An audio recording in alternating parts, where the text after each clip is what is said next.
আহানা তার গ্রামের সবচেয়ে সুন্দরী মেয়ে ছিল, কিন্তু একদিন টাকার লোভে সে নিজের চেয়ে অনেক বড় এক মধ্যবয়স্ক লোককে বিয়ে করে ফেলে। কিন্তু সে জানত না তার স্বামী ছিল ভীষণ খারাপ স্বভাবের একজন মানুষ, যে নিজের ইচ্ছা পূরণ করার জন্য যে কোনো সীমা পার করতে পারত।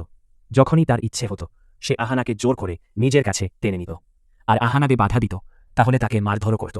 আহানা চাইলেও কিছু করতে পারত না, শুধু সব কিছু সহ করে যেতে হতো। কিন্তু একদিন তারা দুজনে ঘুরতে বের হলে সেই লোকটি নেশাগ্রস্ত অবস্থায় পাথর থেকে নিচে পড়ে যায়।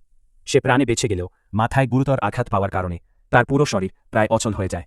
অর্থাৎ এখন তার জীবন পুরোপুরি আহানার উপর নির্ভরশীল হয়ে পড়ে। যখন আহানা বুঝতে পারে যে এখন সবকিছু তার নিয়ন্ত্রণে, তখন তার মনে এক অদ্ভুত স্বস্তি কাজ করে।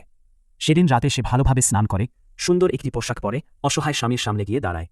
আহানাকে এভাবে দেখে লোকটির ভিতরের পুরনো লালসা আবার জেগে ওঠে, কিন্তু তার শরীর এতটাই অচল ছিল যে সে কিছুই করতে পারছিল না। তার চোখে তখন অসহায়তা আর রাগ স্পষ্ট দেখা যাচ্ছিল।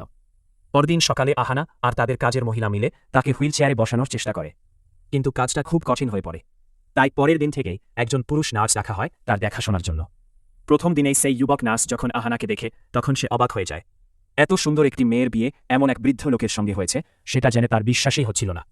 এসব ভাবতে ভাবতেই সে নিজের কাজ করতে থাকে। কিন্তু কিছুক্ষণ পরে যখন আহানা নিজের ঘরে ছিল না, তখন সে চুপি চুপি আহানার ঘরে ঢুকে আর জিনিসপত্র দেখতে শুরু করে। তারপর কিছু দুষ্টুমি করে চুপি চুপি সেখান থেকে বেরিয়ে যায়। রাতে আহানা ঘরে ফিরে বুঝতে পারে কেউ একজন তার ঘরে এসেছিল, কিন্তু অদ্ভুতভাবে এতে সে ভেতরে ভেতরে একটু খুশিও অনুভব করছিল।